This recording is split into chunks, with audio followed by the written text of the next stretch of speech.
106.5 FM, también en YouTube, en nuestro canal Paneo Semanal.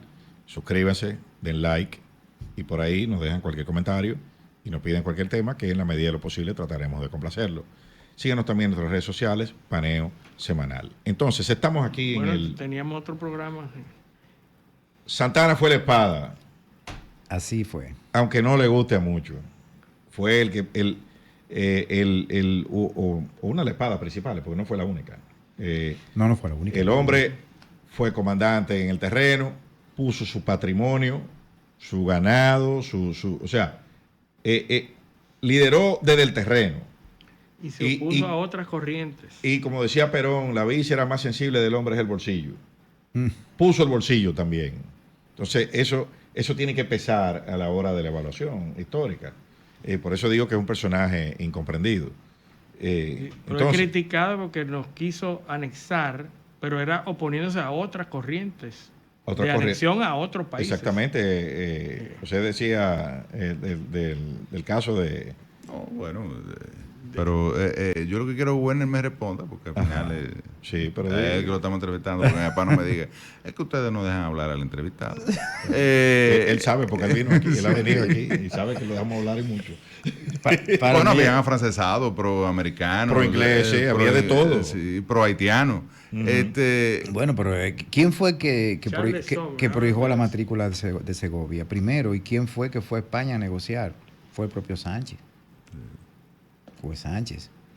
Y todos los dignatarios. Que Sánchez fue a negociar El reconocimiento de España, pero también otras cosas, otros apoyos. Sí. Pero no debemos. Pero Sánchez no vino en una expedición precisamente opuesto a la anexión. Claro, y yo aclaro aquí que fue y como lo hieren y después lo fusilan.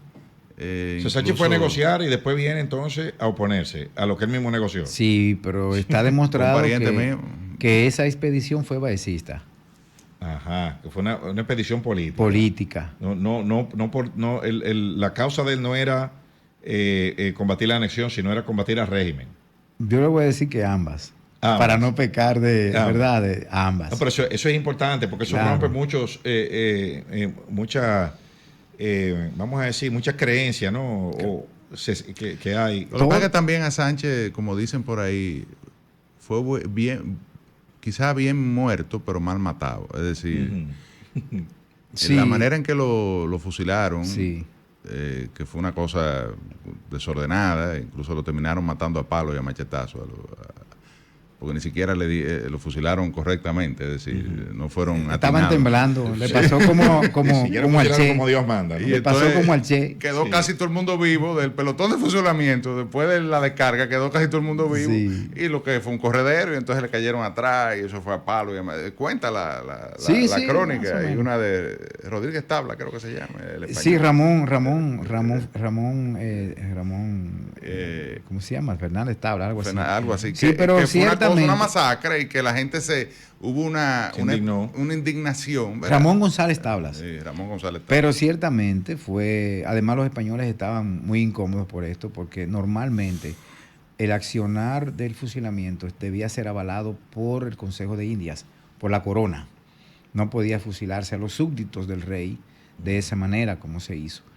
Pero Santana apeló a las leyes del país, que dicho sea de paso, todas estaban abolidas en ese momento. Es parte de la defensa que hace Sánchez. Sí, claro, sí. Porque él fue su propio abogado. Sí, y tenía razón. Sí. A él lo fusilan sustentado en una ley local, pero todas las leyes, con excepción de las leyes todas las leyes de soberanía y de ese tipo de leyes no estaban. Entonces, ¿cómo pasa Santana de ser el líder de la independencia, ¿verdad? Y el consolidador de nuestra gesta? El constructor del Estado dominicano. Claro. Institucional, términos institucionales. A ser un anexionista. Hay un criterio que siempre se maneja, que usted lo dijo ahorita, que es el tema de la creencia. La creencia en historia es un tema cuestionado, porque no podemos meternos en la psiquis del personaje para interpretarlo si el personaje no ha dejado documentación. La realidad es que el accionar de Santana siempre fue dudoso frente a la presencia haitiana y al cómo se podía sostener el Estado. Pero llegó un momento en que eso se va acelerando, cuando las guerras internas toman más forma. Y la diferencia entre él y Báez se fue recrudeciendo con el paso de los años. Y en varias ocasiones él fue expulsado del país y en varias ocasiones volvió a entrar. Y una de las razones por las cuales él acude a este escenario es precisamente suprimir las guerras intestinas. Esto no es una nueva teoría, eso está en las documentaciones que él comunicaba para los pronunciamientos de la anexión, que el objetivo era también suprimir estas guerras y era obviamente por su propia seguridad. Todas las guerras terminaban en la expulsión de Santa Anna o en la amenaza de su fusilamiento. Claro. Entonces, hay un elemento que va por ahí. O sea, había un elemento de inestabilidad desestabilizador. Y bueno, que amenazaba la propia seguridad de Santa Anna por el conflicto entre Báez o los baecistas y los santanistas. Y los santanistas. Que evidentemente quizá la anexión, o Santa Anna, como tú bien dices, vio a la anexión como una solución a esto, ¿verdad? Claro que sí. Y hay otra razón. No era incierto que mucha gente del pueblo creía, asumiendo el rol de creer, pero está documentado, que la anexión podía ser una solución en un momento. Era viable. Era viable. Para la mayoría no, pero mucha gente lo vio como viable. ¿Cuáles eran las promesas de España? Era el desarrollo, era la traída de ferrocarril, siembra de algodón, siembra de mejores transportes. El sur vio en esto una oportunidad. El Cibao no, porque recuerden que el Cibao tenía en su economía base el tabaco y España quería controlar el comercio de tabaco, que sabemos que tenía como... Y por eso el rechazo en el Cibao. Desde el principio. Desde las etapas primarias. Claro, entonces, ¿qué sucedió en el sur?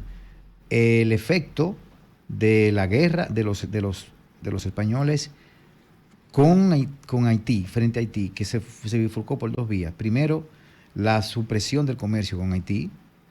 Y segundo, el intento de los españoles por recuperar las tierras que originalmente pertenecían a la isla española, o sea, a la colonia española de Santo Domingo, que es la que usted señaló. Esto generó un conflicto de límites, que está bien documentado. Entonces, los sureños se vieron de alguna manera impedidos de continuar desarrollando lo que ya ellos venían realizando desde comienzos del 60, que era su sustento económico hasta hoy, que es el comercio con Haití. Entonces, la presencia española impidió ese comercio y restringió la economía sureña, que entonces comenzaron a ver como no me conviene la propuesta, aunque ya se comenzó a experimentar con el algodón, que era una precisamente de las promesas que se venían dando del siglo XIX, del siglo XVIII, de la posibilidad de que el sur sostuviese muchos producción de caña, ¿verdad? Muchos cañaverales para producir azúcar y algodón, que no lo había desarrollado. Entonces, por ahí vienen las razones. Un poco complejo cuando nos metemos en la psiqui del sureño, en el accionar del sureño, y para comprender todo el proceso. Aquí no hay nacionalismo ni nada que se parezca, solamente al nacionalismo. Es interesante porque obviamente eso determina la conducta de los pueblos a futuro. Necesariamente. Y ustedes que son sureños de origen y de accionar y de corazón, saben que esa gente piensa diferente al resto del país. Totalmente. Bueno, y los cibaeños también piensan distinto. Pero es lo que te digo. Y los del este también. Pero cada cual tiene sus particularidades. Claro, pero es más homogéneo. O sea, el sureño es más particular, yo creo. No necesariamente. No necesariamente. Bueno, pero ustedes tienen más elementos de juicio que yo para decirlo. El sureño habla con la R y el cibaeño con la I. Pero no es una psiqui un poco distinta. Claro, es distinta. Si me permite decir, mire, es así. Uh-huh. Y la diferencia del sureño con los demás tan marcada que dentro de los mismos sectores es notable, dentro de las mismas provincias, la falta hasta de unidad. Por ejemplo, los varoneros. El faccionalismo. Eso es parte de la idiosincrasia. De la idiosincrasia. Del sureño. Sí. A diferencia del cibaeño. Ahí voy. Tú ves que es diferente. Ahí voy. Pero yo lo que he dicho que son diferentes. No, tú estás diciendo que el único diferente es el sureño y que los demás homogéneos. No. Que tiene una idiosincrasia particular en cuanto a muchas Precisamente las primeras páginas tratan de explicar esta diferencia. Yo diré un ejemplo. En el año 1720, 23, entre 20 y 24, hubo una rebelión en Santiago que fue recogida por Roberto Casá en un libro que se llama La rebelión de los capitanes. Viva el rey y muera el mal gobierno. Esta rebelión era por la decisión del gobernador de la época en impedir el comercio de reses con la colonia francesa que comenzaba a florecer, principalmente en el norte. Que hay que decir que la colonia francesa era mucho más rica que la nuestra. Claro, y en ese momento estaba... en lo que llaman los franceses, en auge. En auge. Y resulta que en el norte era el foco de, ¿verdad?, de trasiego de reses.